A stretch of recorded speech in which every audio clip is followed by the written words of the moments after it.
GearNetwork.com. This is a Gear Network production.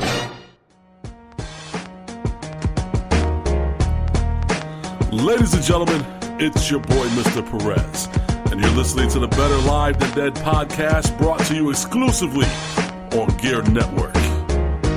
Listen in.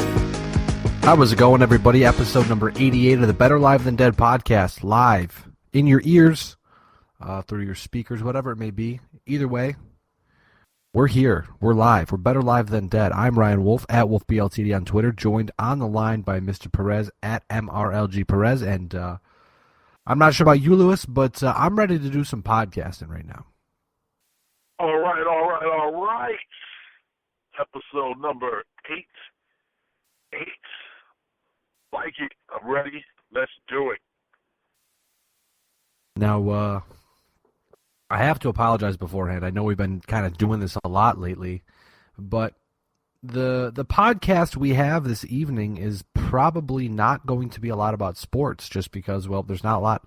There is stuff to talk about, yes, but life has been life, and jam-packed, busy. Don't really have a moment. I mean, for instance, a little breaking of the fourth wall here, we almost weren't able to get this podcast to happen because life just doesn't sometimes cooperate with you, and as the temperatures get warmer out, people get busier and stuff happens. I mean, you can't predict it. So, we're here. We're here. We're ready to talk, and we're going to talk about some life stuff, maybe some sports here and there if we so happen to choose to do that. But if I'm not mistaken, Lewis, before we got on the air a little earlier today, you told me there was something you wanted to address. So I am taking a step back, giving you the floor, and we'll move from there. Do you want me to talk about it now, or do you want to talk sports first, then we can talk about it? Well, you can talk now. We can just kind of go back and forth because, like I said, I honestly have nothing today. Okay. All right. I will be plus I was going to say, sorry, plus that way it gives me a couple minutes to grab some things. So. No doubt. This will be something I will also be addressing on John and Dawn's podcast soon. But it's something that I feel needs to be addressed, and it's something that I feel is just another overreach by government trying to restrict the rights of the citizens of this great country. So for the last year and a half, there's been intense debate within the FDA about regulating vape and cigars. The fact of the matter is, cigarettes, a lot of people don't notice, but cigarettes are regulated by the FDA. Alcohol, a lot of people don't notice, but alcohol is regulated by the FDA. And that's where the warning labels come from. If you look at a pack of cigarettes, there's a warning label. If you look at a bottle of alcohol, there's a warning label. And those warning labels are nice little warning labels that say, drinking this, smoking this could cause health defects or birth defects or health issues, blah, blah, blah. So the FDA, not that long ago, proposed to take over monitoring cigars. And the rules that they proposed originally were super ridiculous. They were so ridiculous that the White House actually struck out 100 pages of 190 pages the FDA wanted to regulate cigars on. So that left 90 pages of regulations. There was a couple things that went in before the FDA, before the government, to try to exempt premium cigars from being regulated like cigarettes. Because even though cigarettes are pretty bad for you, there's regulations on it that people don't realize. So just imagine what they would be like if you didn't have regulations. Now, listen, if you want to smoke cigarettes, go ahead and smoke cigarettes. I'm not going to tell you you can't. I'm not your mother. I'm not your father. I'm not the boss of you. I smoke cigars. But here's the thing, and I'm going to get to this. While cigars are not necessarily good for you, I mean, they are tobacco, they're not as bad for you as cigarettes. And there's a ton of studies that bear this out. So a week and a half ago, maybe 2 weeks ago now, the FDA handed down their final ruling. And they went with option 1, which is what I want to talk about. So option 1 basically treats cigars worse than cigarettes. You ever bought a pack of cigarettes, you see the little warning label on it? Well, the warning labels now on cigar boxes are going to have to cover 30% of the box. And, you know, if you see the cigar box, they're pretty good size. So now 30% of that will be covered in warnings. But not just any warnings. We're not talking about the warning labels that you see, like on a box of cigarettes. They want to do the European-style warning labels, which basically show diseased limbs, diseased lungs, diseased fetuses, right on the box. Now, a lot of companies take time to create really nice, intricate boxes. Basically, that's going to go out the window because you're not going to create an intricate box that you have to put all these nasty images on. And let's be honest, who wants to see that on a box of anything? I don't. So there's that. And that's just a very small part of what they want to do. Basically, what they've done is they've reclassified what a youth is. Normally in this country, if you're a youth, you're what, ages 13 to 17, 12 to 17? They reclassified that. You're now a youth if you're 18 to 25. And you're a young adult if you're 25 to 29. So what the FDA did was they looked at a couple studies. And they looked at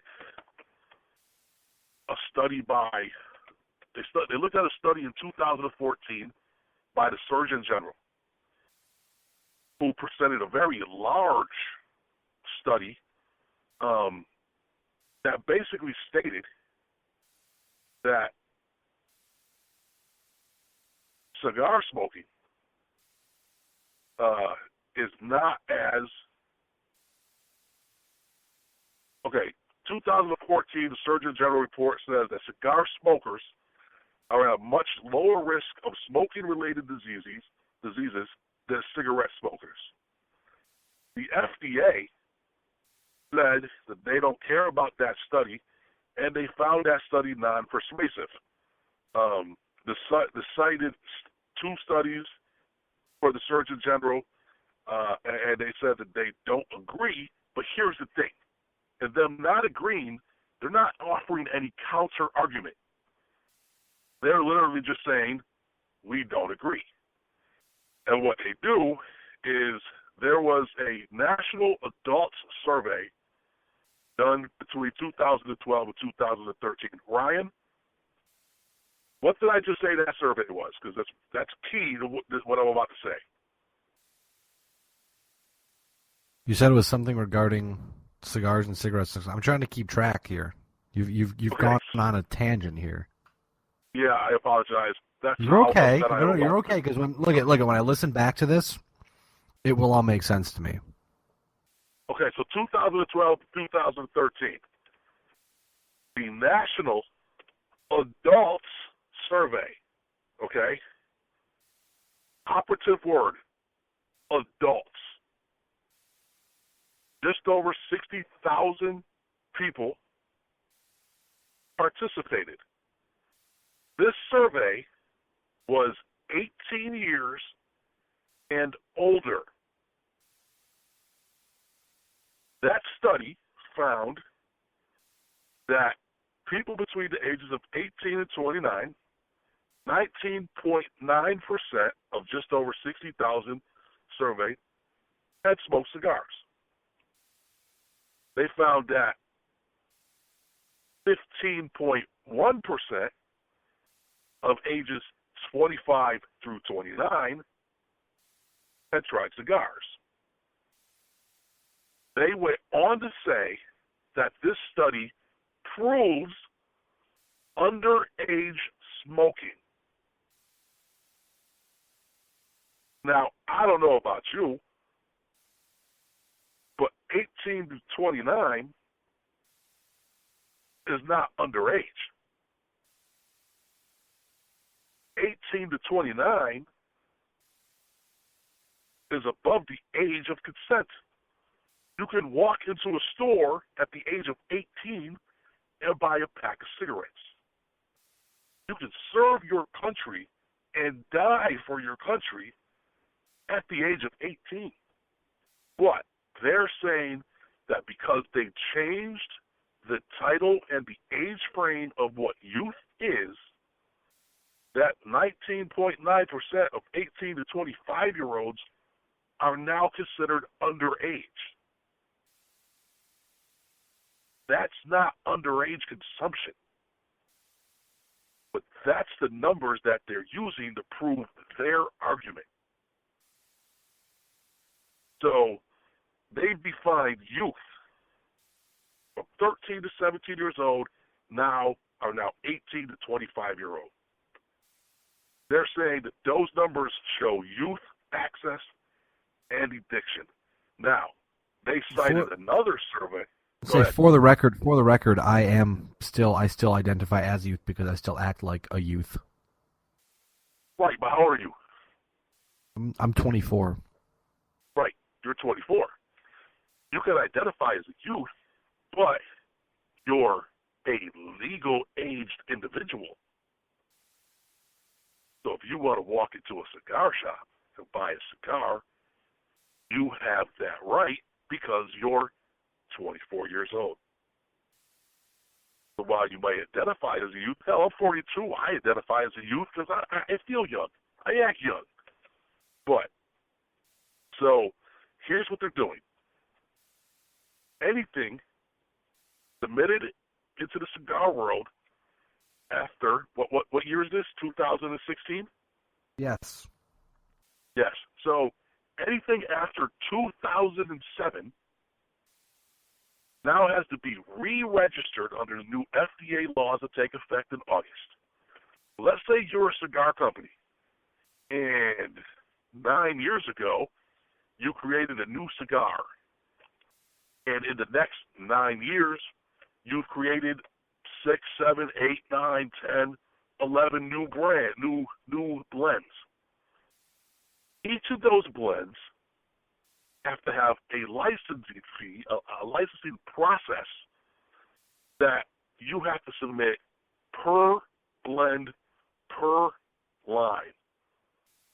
The cost per license is $250,000. So now you have to pay all this back money. Let's say you want to create a new line of cigars after August of this year. You have to pay that $250,000, and you have to give the FDA 5,000 man-hours to study that cigar, study that tobacco, study whatever carcinogens they believe are in that tobacco. That is ridiculous. It stunts creativity. It stunts growth of a business. It makes, as many of you who listen to this podcast have heard me say, I work part-time at a small cigar shop. We make and manufacture all of our own cigars. They bought the business 5-6 years ago. So we fall after that 2007 time frame. We have approximately 30 blends of our own product. So we have to submit a $250,000 licensing fee for each one of those products. The cigar shop won't survive. It won't. It just won't. We don't have that type of capital. So these restrictions are an attack on a business, an infrastructure that won't survive this type of attack. Even the big companies won't survive this because of the type of regulations that they want to do. 5,000 man-hours is ridiculous. Absolutely ridiculous. The last big cigar company in Tampa Bay, they do a lot of machine-made cigars. Premium cigars are technically hand-rolled. They're saying the machine-made cigars are also now going to be considered premium. The company has come out and said that they will not be able to survive this type of regulation.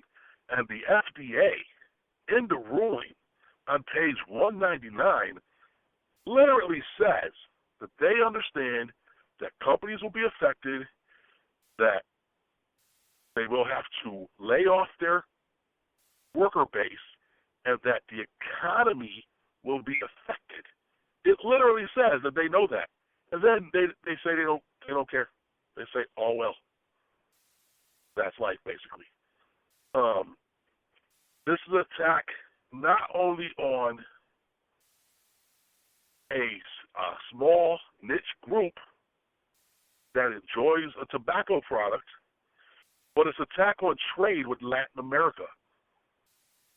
Think about companies like Dominican Republic, who is the second largest cigar manufacturing area on the planet next to Cuba. So now you're going to cut off a ton of money going into countries like Dominican Republic, Ecuador, Nicaragua, Honduras. All these countries grow cigar tobacco. So not only are you affecting the economies here and affecting small businesses here, but now you're affecting the economies of some of these small countries whose main product is tobacco. That's wrong on any level. This is literally a nanny state at its worst. I put something on my Facebook page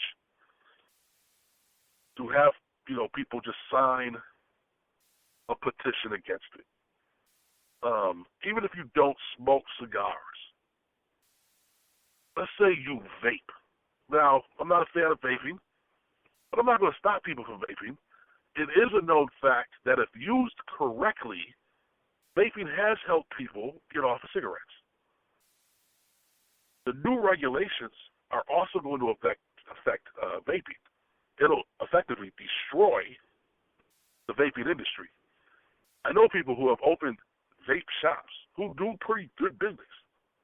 This will destroy that business. This area alone, you see a lot of vaping shops. Those businesses will also go out of business. I don't understand how you can look at study after study after study that clearly says that the carcinogens in straight tobacco, cigars, are not the same as cigarettes, because we all know that most of the carcinogens in cigarettes are added to cigarettes for a particular effect. How are you going to treat cigars worse than how you treat cigarettes? when study after study after study clearly says that the diseases from cigars are not as bad as you get with cigarettes. I do not understand the attack on, actually, you know what? I do. The FDA doesn't regulate it, so they don't get any of that money. So this is a money grab. It's an attempt to bring cigars underneath the FDA regulation. But the way they're doing it is going to destroy the industry. And as someone who enjoys cigars quite a bit, it's an offense to me. And it should be an offense to people. Because what's next? What else are they going to go after? We're talking about a committee who allowed Congress to pass a rule that says people no longer have to place the country of origin on the meat that we consume on a daily basis. So we no longer know where our meat is coming from, but let's destroy tobacco. Let's destroy cigars. It makes zero sense to me. I think it. Go ahead.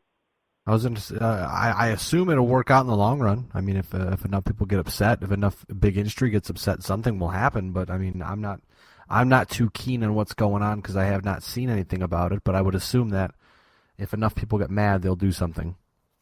Well, yeah. I mean, if you're not, the news isn't really talking about it because it's technically a small business. 311 million cigars were sold last year. 13.1 billion cigarettes were sold last year. So when you look at those type of numbers, it's not even close to cigarettes being consumed. And the news isn't going to tackle it because, it's a blip at the radar to them. But if you are in the cigar world like I am, obviously everyone's upset about it.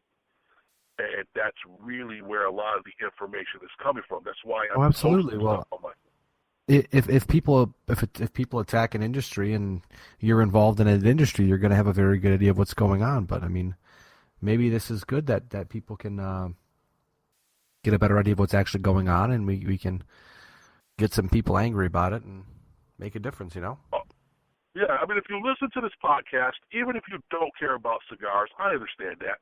But go to some place like Cigar Rights of America, cigarrights.org, and just sign the petition. Let people know that you don't want the government coming in and just regulating something to the extent that they are. To treat cigars, which study after study after study says are nowhere near as bad as cigarettes, to treat them worse than cigarettes is an affront to me. It's ridiculous. I understand. Yeah, I mean, rant over. Now tell me how you really feel. It's something I'm passionate about. Absolutely. I'm just fucking with you at this point. Oh no, I understand.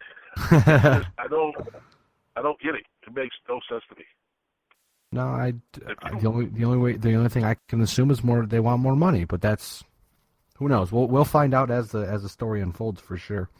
I wanted to take a look at hockey really quick because I was sitting here taking a look at some scores, and we have two fantastic series at this point.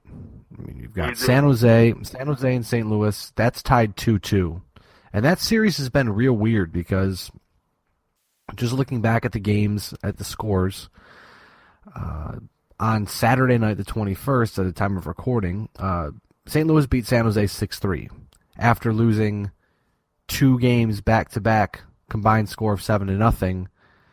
And then the Blues won game 1, 2-1, lost 2 straight, got shut out, and then come back and score 6 goals in a game. So that's tied 2-2. I'm not really sure where that one's going to go because I'm assuming that San Jose's looked like the better team. I mean, St. Louis has a lot of talent on their squad, but they look like the better team. So I would have to assume that whoever takes the 3-2 lead is going to win. I mean, I still think that it's San Jose. But looking at the Eastern Conference, another fantastic series. You've got Tampa and Pittsburgh who play Sunday. That is also tied 2-2. But the interesting thing about this series is that Pittsburgh lost game one. I'm making sure I'm on the right team here. Pittsburgh lost game one, won the next two, 3-2, 4-2, then lost 4-3 to Tampa. So this series has also been very tight. Like I thought Pittsburgh was going to roll Tampa, and they clearly have not. Tampa down Steve Stamkos, down Ben Bishop are still hanging tough. And it's a testament to that what that franchise has done. And I mean, John Cooper, fuckboy extraordinaire John Cooper, he's done a fantastic job coaching up that team.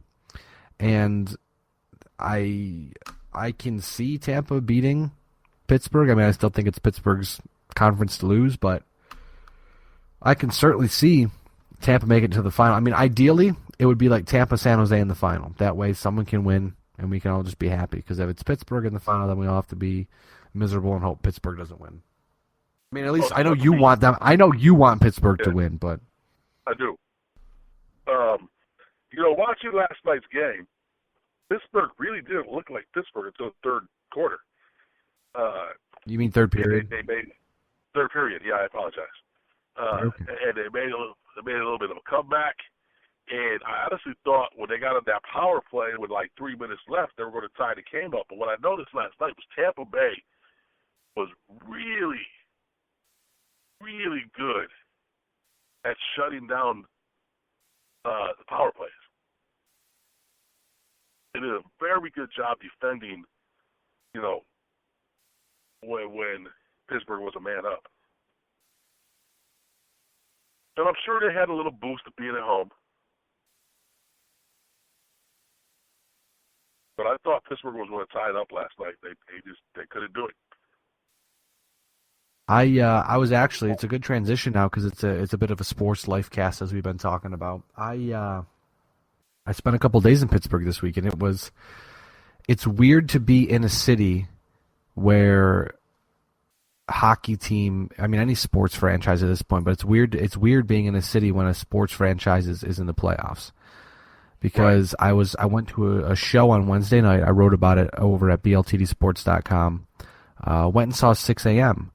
And the amount of people in Penguins gear, jerseys, shirts, hats, jackets, was astounding. I mean, obviously people love their sports teams, but because it was game night, everyone stuck to their guns and made sure to support the Penguins. And there was a palpable buzz in the city. The next day I woke up, went out to get breakfast with a friend, a Twitter friend, because that's what I do. I go to other cities to meet friends on Twitter and become in real life friends with them. That's how I roll. But next day you wake up, you turn on any radio station, whether it was pop, rock, whatever. They were all talking about the Penguins, and that is fantastic. I mean, that's the Rochester area as well, because obviously when the Bills and Sabres are good, the whole Western New York area celebrates. Right. But it was different. I mean, it was refreshing almost. I'm not a big fan of the Penguins, obviously, but I mean, I did go down and check out the Consol Energy Center because last time I was in Pittsburgh, the Mellon Arena was still existing and it was still up, and Consol was, I believe, an old warehouse or something like that. So, excuse me. Yeah. I was not tired before we started this podcast, and now I'm exhausted for some reason, but. My rant wore you out. Dude, thinking wore me out at this point. But I wrote the crazy thing about my trip to Pittsburgh was that it the whole time it felt surreal because I mean we got there, checked into our hotel, went down to the venue, walked on the Riverwalk, went over to PNC Park, checked out PNC Park again, just walked around, went to the team store, bought some stuff for my niece and nephew. And then we came back, went to the venue, got in, saw Soundcheck, which was super dope. Did a question and answer session. Got myself a new hat, it's a dope ass hat. And then I got to meet the band, which I posted the photo on all forms of social media this afternoon. And I don't think I've ever smiled. It's been a long time since I've smiled that big, and it was just surreal to meet Nikki Sixx, DJ Ashba, James Michael. It was amazing. I mean, you get to listen to these people on your iPads, your iPhones, whatever, Spotify, Apple Music, whatever you use, CDs, tape decks, 8-tracks, I don't know. But it's so cool to just walk up to them and just say, hey, shake their hand, nice to meet you, it's a pleasure. And then, like when we went up there, shook all their hands, said, hey, it's nice to meet you, and then I take a picture, and then DJ saw my 6 a.m. tattoo and goes, I really like your tattoo on your wrist. I was like, thanks, man, I really appreciate it. And then the lead singer standing next to me points at my Red Sox tattoo, and he goes, I like your tattoos, man, but I'm really confused what these Red Sox are for, like what these socks on your arm are for. I was like, come on, man, it's for the Red Sox, like the Boston Red Sox. And he was like, oh, I get it now. And then Nikki Sixx was standing on my left side, and I said, yeah, I've got 6 a.m. on my wrist, and I've got Dr. Feelgood on my arm. And he kind of leaned back and looked at it, and he's like, man, I love your tattoos. And I was like, I'm fine now. I'm good. This was worth the trip for me. Like, that's all I wanted. Cool. But, I mean, the show was fantastic. We stood front row. The opening acts were great. Like I said, I talked about it on my little blog post. But I'll tell you what, like, I would go back to that venue in a heartbeat. I would go see 6 a.m. again in a heartbeat.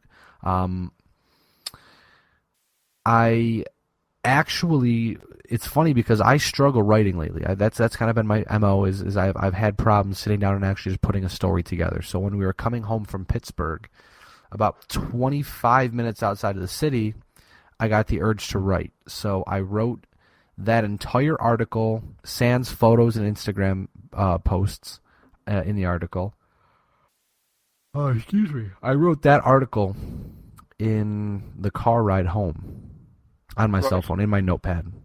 Like, it's weird. It's weird how I get inspired at the most random times, in the most random places. But you know what? That's why I guess technology exists, because if I had waited till that evening to write, I would not have wrote that article. There's no way I would have written that article. I would have been spent, would have just mailed it in and said, nah, I'm fine. I don't need to talk about it. But well, at least you weren't driving, so you had the ability to actually write it. Exactly. I was being I was being the prototypical passenger, where I was assisting in directions, and because my dad gets very impatient and does not like to wait for the GPS to tell him where to go, so I sit there and yell at him like I'm the GPS. He seems to enjoy it. I mean, we got out of the city fine, no problem. A couple MFers here and MFers there, and turn the goddamn car now, stuff like that. He appreciated it. But the trip was great. It was nice. It was nice to get out. No, it was fantastic to get out of the city. I mean, I've feel like I've buried myself over here with work and with stuff. It was nice to get out for a day or two, and it wasn't long enough. That's for sure. I do believe that when July rolls around, I think I'm going to take a week or so off, because I have 80 hours of PTO coming, so I might take, have like a 5-day weekend or something and just go somewhere, do something, enjoy myself, because I have been working my ass off over here. I've got a couple opportunities at work that I might be getting a new position, but in the process, I have to bust my ass, and it's wearing me down mentally, and I'm ready to just get somewhere comfortable so I don't have to worry about my job. Right. I'm in a higher up position right now, but if I don't get that position, I go back to where I was, kind of like a peasant, and I don't want to do that. So I called in. I'm essentially calling in some favors, and people are saying good things about me, so I can get a better job, a better position with more responsibility, stuff like that. But it's nothing wrong with that, man. Yeah, it's so hard to be an adult sometimes. You got to juggle. We talked about it last week, but essentially, I've got to juggle not burning bridges while doing what's best for me, and it's really one of the hardest things that I think I've ever done, because I don't know how to do it well. because I'm very good at burning bridges and just saying fuck it and walking away from something. I mean, Right. ask any ex-girlfriend I've ever had in my life. I've gotten very good at that, but you know, This is not something you want to do. no, especially at my job because in 6 months, because it's something where at my job, if I work a new position, I have to work for 6 months, and then I can post for another position. So if my current position becomes a full-time gig in 6 months, and I can apply for it, I'm going to. Right. But that's the fun part about being an adult is you have to juggle all that. And I don't know if, you know, I'm certainly not looking forward to having to juggle all that crap, but it would be nice to not have to go to work and worry about having to actually go back to a crap position. I hear you. Now, I have to admit, I don't think I've heard any of 6 a.m.'s music, so I'm going to have to look them up. The thing about 6 a.m. in me and Tony Fortunato, obviously Lewis, you know him, but for people who don't know, Tony Fortunato of Fortune Studios, he's part of the music uprise that we're doing over at BLTDsports.com, because in due time, probably around the 100th episode of Better Live Than Dead of the BLTD podcast, we're probably going to rebrand as just Better Live Than Dead, and the website will be just better. It'll be BLTDsports.com, but it will just be Better Live Than Dead, because we want to get more music involved, which is why I wrote about the concert I went to. I mean, selfishly, because I just wanted to tell people my story, because there's nothing I love more than telling a good story, than being able to put something out there that I'm passionate about, I'm very happy about. And we're, like I said, though, we're also doing more music stuff, reviews, concert reviews, album reviews, singles. My sister, we partnered a couple weeks ago with Fortune Photography, so she's going to be posting some of her photos on the website. So we've got a lot of good stuff going on. But in going back to what you said, me and Tony had spoken, and we both we both enjoyed the new 6 a.m. album, but you can certainly tell that it was kind of like a mass-produced album where Tony, the best way he put it was, they found settings on their board or in Pro Tools that worked for them, and then they just kind of applied it to all the songs. The music's great. The new album is fantastic. I really enjoy it. I gave it 3.5 stars out of 5. I mean, it's because it's something where, I mean, after seeing some of the songs live, I love it more. But live, I mean, they are fantastic live. Like, there's no doubt about it. The crazy thing is, in the past 2 years, they've played maybe less than 40 shows together. But if you saw them on stage, you'd never be able to guess, because they are such a cohesive unit. Probably from, you know, Nicky being in Motley Crue for so long, and then DJ touring the world with Guns N' Roses recently, and James being a producer. James obviously gets it. And it's just crazy how great they sound live. They sound very, very clean. They have a great time. They're all over.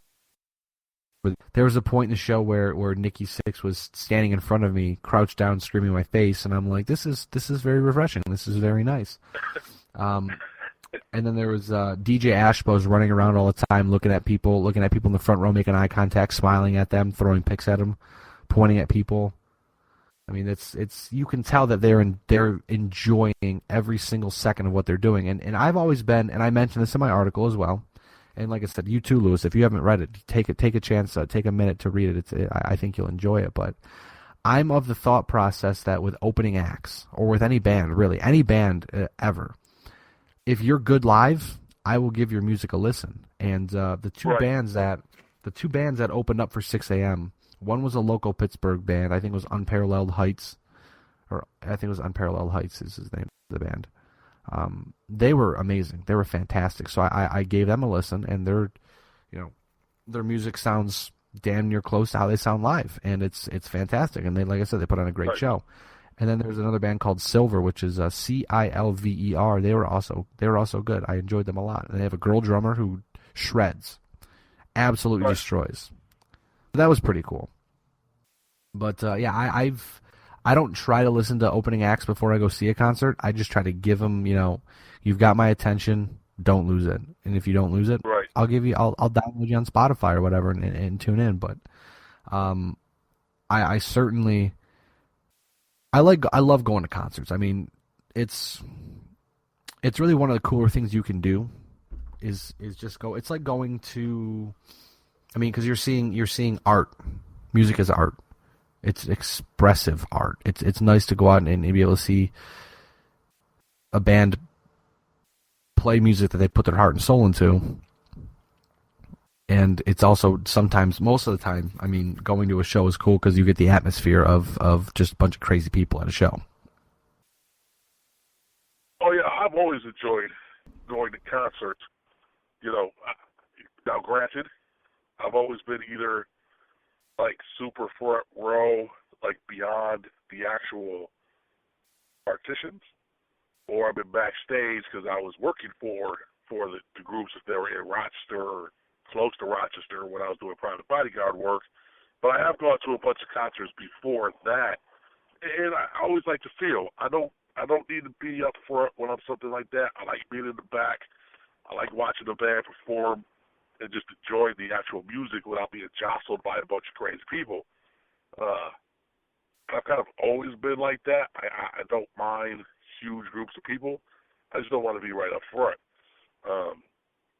But, you know, one of the coolest concerts I think I've ever seen live was Carlos Santana.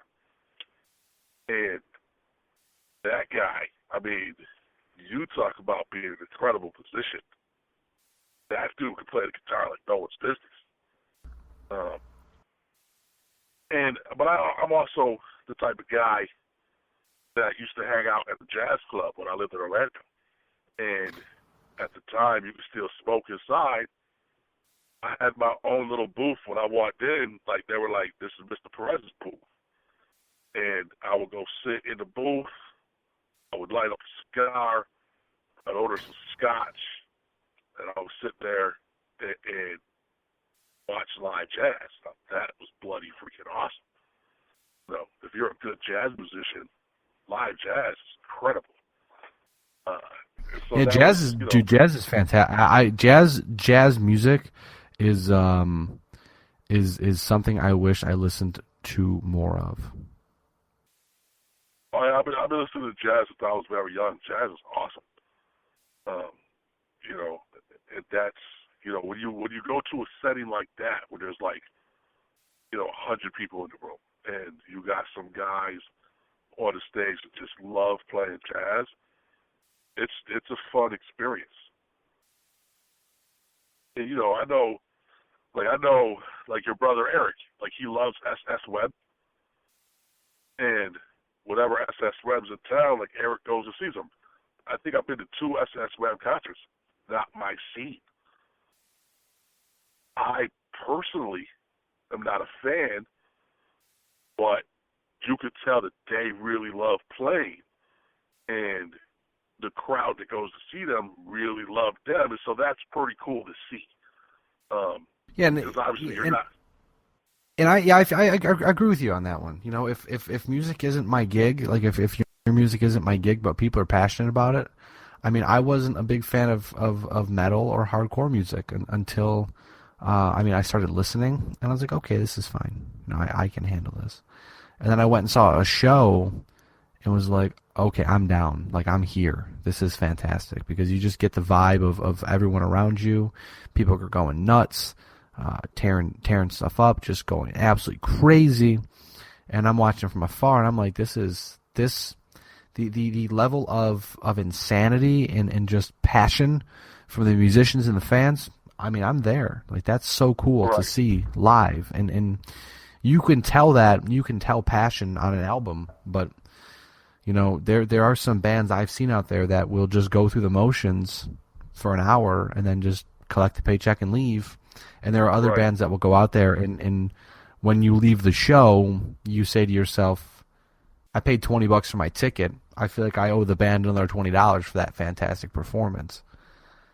And I mean, the cool thing about music too, live music, is that a crowd can really make or break a performance. I mean, when I was in Pittsburgh, The band was fantastic. They absolutely crushed it, but the fans also did a fantastic job as well. I mean, they were insanely loud. There were a couple times where, the lead singer, James Michael, was ready to ask the crowd, how you doing? Is everybody still there?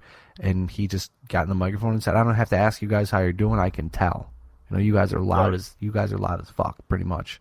And and there were maybe 1,000 people there, less than 1,000 people, not even 1,000 people. A couple hundred, maybe 500, 600, 700 people. I'm not good at math, and I didn't really look that often, but there were enough people in the building to make it loud. And I mean, it was again, I keep going back to it because obviously it just happened, but it was an experience. I mean, I love shows, love live music. I love new bands. Music is, like I said, it's very expressive. You can make it fit to whatever you want in your life.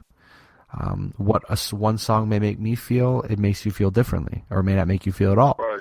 That's what's cool. Music is just so much fun, and it just never ends. It's amazing. I love music a lot. And me, I've been on the other side of it. I've done production. I've been on stage as a performer. And I've performed in front of some very, very large crowds. And when the crowd is live, it's cool as an artist to feed off the energy of the crowd. And that's, when you stand in front of 45,000 people and you scream, "What's up?" and 45,000 people scream, "What's up?" back at you, that's just an amazing feeling. I think I've once had like 5 people say "What's up" to me at the same time. That's pretty cool.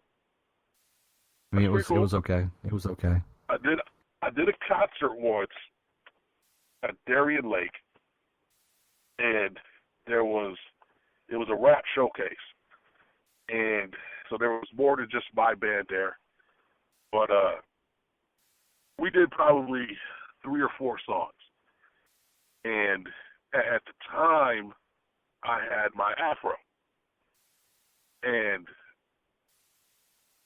I had a shower cap over my afro, and then I had a hat on over the shower cap.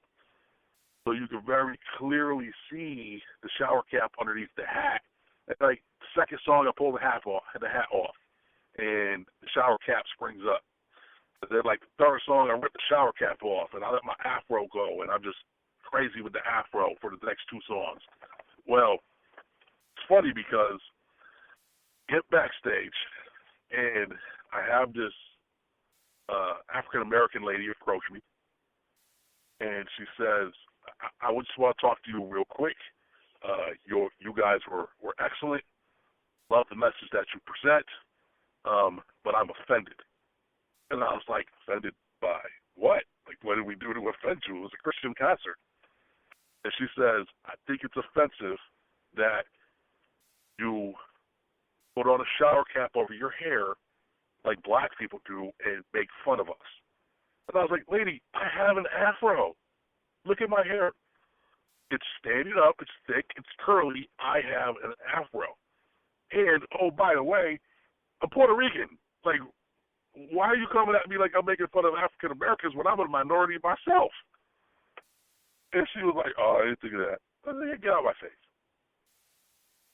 Get out of my face. Have a good night.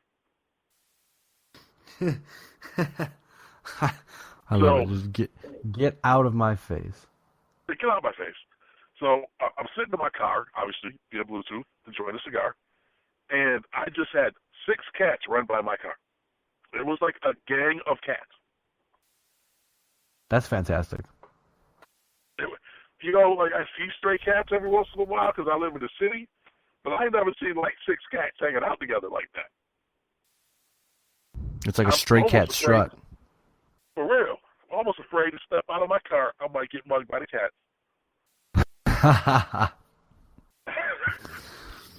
Well, hey, I promise next week I'll have a podcast. There's really no excuse. I mean, I don't know when we'll record. because Saturday, and it's Memorial Day weekend, so Saturday I've got a picnic, Sunday I've got a picnic, Monday I'm off. Maybe we can do it Monday. All hungover and distraught. Well, I won't be hungover, but, you know. I probably won't be there because I'm going to try to pace myself and drink water. Okay, all right. What were you drinking today when you were day drinking? I had some Hell or High Watermelon, which is by 21st Amendment Brewery, fantastic beer. And then I bought some PBR because I hate myself. Dude. And PBR is not good at all, but I bought a bicycle today, and I needed to save some money, so I bought some PBR. Dude. I drank 2 of them or 3 of them, and I'm very disappointed in myself. I'm disappointed in you. Thank you. Well, if you want to donate money to my good beer fund, I'll be more than happy to accept your cash. I'll hook you up. Next time I see you, I'll bring you a nice sixer. Appreciate that. Yeah, I bought the Hell or High Watermelon for Sunday, so I couldn't have it today because I would have drank all of them today because there's just something about watermelon wheat beer that just gets me, and I really enjoy it. But I decided I was going to wait. It's not bad. It's usually good on a really hot day. Is it? Oh yeah, last summer I got plastered drinking a 6-pack on like a 95-degree day. It just tasted fantastic. Just went down like a dream. I recently saw something that was like a watermelon Jello shot, but what they did was they took a watermelon and they kind of cut it in half, and then they scoop the actual watermelon out, but they leave the rind. And then they take like watermelon vodka and watermelon Jello, and they mix it and they freeze it in the actual watermelon. So then when you cut slices of the watermelon, it's like the pinkish red like an actual watermelon is, and it's connected to the rind, so it's like a slice, but it's a Jello shot. That's interesting. That's awesome. That's awesome. Like I would do that. That's fan-freaking-tastic. Dude, so your Red Sox are on a tear, bro. Yeah, man. Sorry, I'm yawning over here. I'm falling asleep. I'm so tired, and I want pizza bagels. Red Sox are fantastic. Jackie Bradley Jr. is fantastic. He's got, I believe it's 26-game hitting streak right now, and his batting average is up to 342. He was walked 3 times today. A guy last year who was demoted to the minor leagues, having a Gold Glove season. He was the best center fielder in all of baseball, hands down last season. But he only batted 249. Well, last year, maybe it was 2 years ago. At this point, I'm so lost. Yeah, 2 years ago he batted 198 2 years ago in 127 games. Last year he batted 249. This year he's up to 342. Last 15 games he's batting 455. Like he's hit his stride. Yeah, that's crazy. If the Red Sox had a little bit more consistent starting pitching, it'd be gangbusters. I mean, they've got Mookie Betts is getting hot again, which is fantastic for the Red Sox because the top of that order really needs they need him to kind of open up here. I mean, the last 30 games he's batting 306. Last 15 he's batting 318. He just started the season off really, really, really slow. And I mean, April he batted 266. So he's coming around. I mean, he's up to 276. Like I said, you've got Xander Bogaerts 339. Ortiz is at 311. Hanley Ramirez is hitting 317, which is crazy to me. You've got Travis Shaw batting 313. Like I said, Bradley's at 342. Then you've got a black hole at the catching position, where you've got Christian Vasquez batting 237. Ryan Hannigan batting 179. I mean, it's not the best, but usually everyone else around you can pick up the slack, and they have. So, yeah, it's been fun to be a Red Sox fan for sure. I just threw a boatload of stats out at you, but like, yeah, good. It's fun. That's good. It's been fun. It's been a lot of fun. I want to send some quick props out to the Yankees. They won their 4th in a row tonight. That's like the most exciting thing that's happened to us this season. They're still not very good. No, I didn't think they were going to be. And I'm gonna switch real quick. I want to send some shout outs to the Toronto Raptors. They beat the Cleveland Cavaliers tonight, 99-84. So they're down 2-1 now, which is a lot better than 3-0. Yeah, man. I think that's still Cavaliers' conference to lose, but. Oh no, I agree with you, but I like the fact that it's not going to be, a sweep at this point.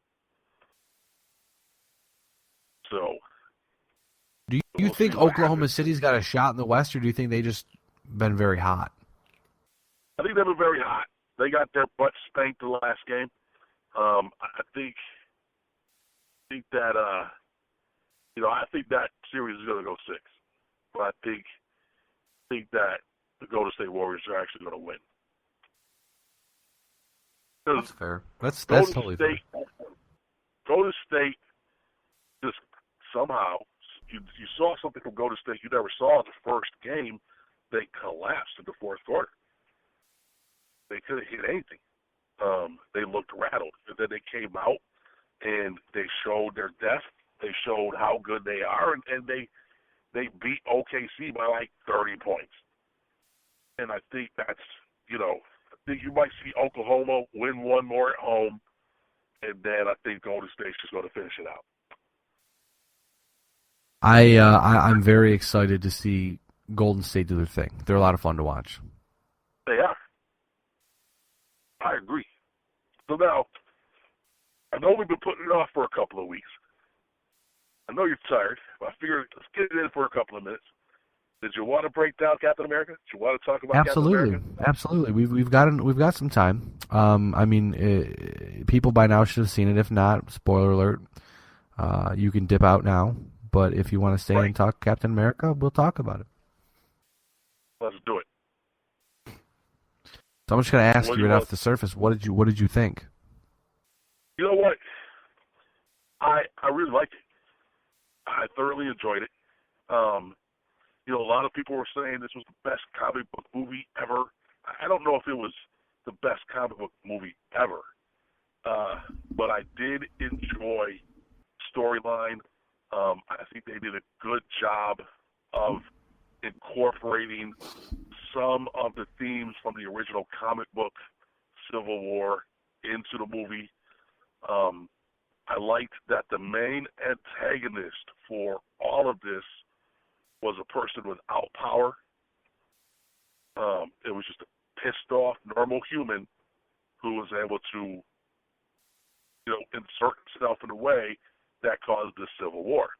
I like that they showed Crossbones. Now, granted, obviously Crossbones dies very early in the movie. I like the fact that they incorporated him. They changed the story in that aspect because at the end of Civil War, in the comic books, it's actually Crossbones who kills Captain America with a sniper shot. So obviously they didn't follow that up. And like I said before, I honestly thought if they were going to follow the storyline, Captain America was going to have to die. So they changed that up. Obviously they didn't want to see Captain America die, which I get. Chris Evans is great. He made a good Captain America. I liked the development of Scarlet Witch's powers. I liked, well, let's be honest, Black Panther was awesome. I thought how they played Black Panther was spot on. Yeah, for me, the movie was fantastic. I dozed off a little at the start because, well, I was exhausted when I saw it, but it got me quick. Black Panther, I thought, was built up very well. I'm very excited to see where they go with that movie. The cast looks magnificent. I think that movie's going to crush. I was very, very, very, very, very, very pleased with how they introduced Spider-Man and how they already laid the groundwork for Tony Stark in Spider-Man, because when Spider-Man comes out, Tony Stark is going to play a big role. Robert Downey Jr. is going to be in that movie, no doubt. But Iron Man is Michael Keaton signed up to be in that. Rumors, yeah, there's rumors. There are strong rumors that Michael Keaton could be in the movie as well, which would be fantastic. I mean, his career resurgence has been something to marvel at, but no pun intended. But I think they did exactly what they needed to do with this movie. Kind of created the Secret Avengers with Captain America disappearing, going back into the kind of behind the scenes just disappearing. But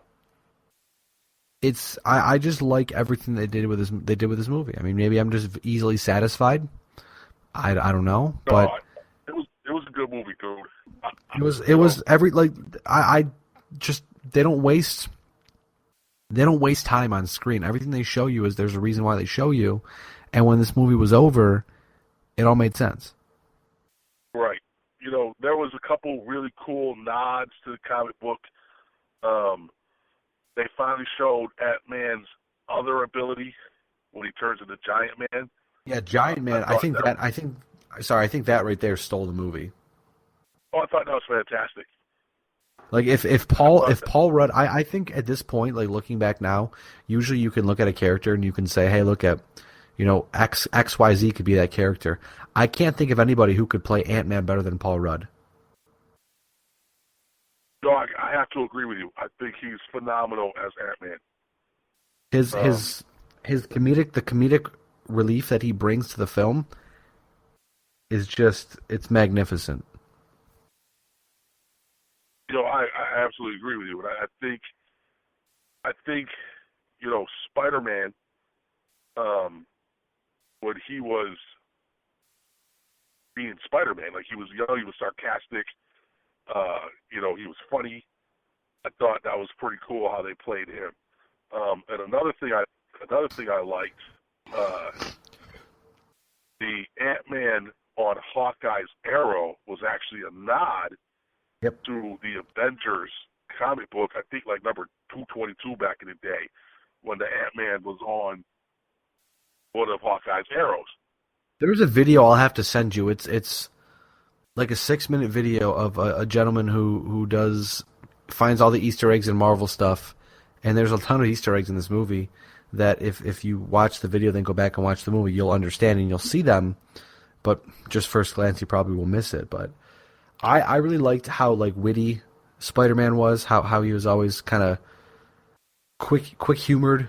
He was it's funny because he played him off like a child, very talkative, doesn't know when to shut up, doesn't know when to take yes or no for an answer, and it's just Marvel can do no wrong, and I think that's another example of Marvel not doing any wrong, because I think Spider-Man is going to be absolutely fantastic. Yeah, I mean, I'm hoping that now that Spider-Man's back in the fold, that they'll be able to do something really cool with it. And if the Vulture's in it, it makes me wonder if the Sinister Six is going to show up, which would be fan-freaking-tastic if they do it properly. So, yeah, I'm actually looking forward to Homecoming. I just want more movies right. I want more movies right now. Well, we got Age of Apocalypse coming up. I'm looking forward to that. You'll have Doctor Strange soon. I'm looking forward to that. And then, of course, Thor Ragnarok. I think it's Ragnarok. Yeah, something like that. Looking forward to that. Jeff Goldblum, I believe. Didn't Jeff Goldblum just sign on to be in the Marvel Cinematic Universe too? I think he did. Lots of big names, man. Yeah, there is. It'll be interesting to see what happens because, obviously in this last movie they did not mention Thanos. any of the Infinity Stones.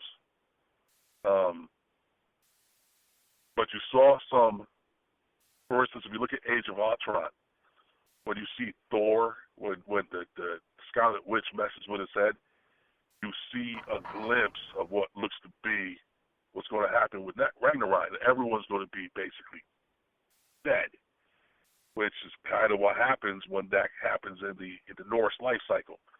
But when Tony Stark had his vision and everyone was dead, I think you may see something like that happen because Thanos worships death. And in the comic books, you see Thanos kill like half of the population everywhere. You know, it's the comic books, so they come back. He realizes what he did was wrong because death rejects him. But he loves Lady Death. So it'll be interesting to see what they do going forward with this whole Thanos storyline. I always get excited to see how they build everything up towards the next film, towards the next gigantic film. Because, I mean, at this point, yes, we're getting smaller films, but they're building up towards the Infinity War, so everything is going to add up to that. That's why I get so excited. Yeah, man, I'm looking forward to it. And, you know, it'll be interesting to see if they introduce Adam Warlock anytime soon, because them and Thanos, while they were kind of friends, Adam Warlock is really who helps the heroes defeat Thanos during the Infinity Wars. So I'm expecting that they're going to introduce him soon. I could be wrong. They may go in a different direction with it, but I keep waiting for Adam Warlock to show up. Well, we'll see, man. We'll keep an eye out. We got a lot of good stuff coming up. That's for sure. Yeah, man, I'm looking forward to it. Hey, do you watch Lip Sync Battle at all? Do I watch what? Lip Sync Battle? No. It's a show hosted by LL Cool J, and they bring in all these celebrities. They bring in these celebrities to lip sync battle against each other. They just had Agent Coulson versus Agent Carter. I heard about that. That was pretty cool. It was pretty funny. Agent Carter's pretty hot. She's fantastic. Haley Atwell is fantastic. I actually hope that they end up. There's a petition out there right now. I last checked, like 85 or 90,000 people have signed it to get Netflix to pick up Agent Carter to continue the series because ABC canceled it, which was a shame. But that was a good show. Agents of S.H.I.E.L.D. just finished up their third season, which that show is. If you don't watch Agents of S.H.I.E.L.D., take the time and watch it. It is a fantastic show. But I'm I hate to cut this back right now. I was going to say the ending is fantastic to the season, but I am going to cut this short because I am very hungry.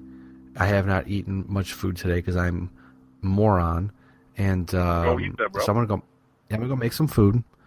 I'll write a better podcast next. I think I have pizza bagels. I went and bought like 80 of them, like a small box of 80 pizza bagels from the store. Nothing wrong with that. No, it's fantastic. It was either that or chicken nuggets, and I don't want.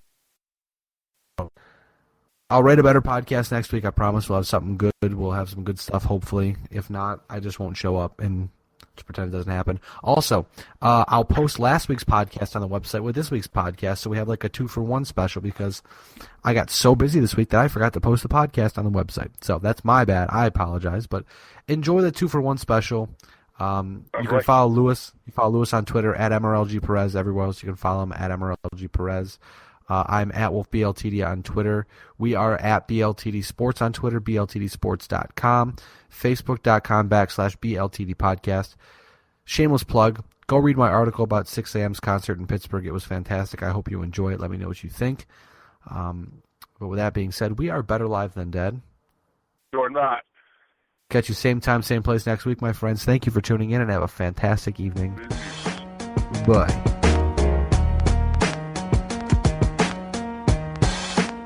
The preceding presentation has been brought to you by the Gear Network.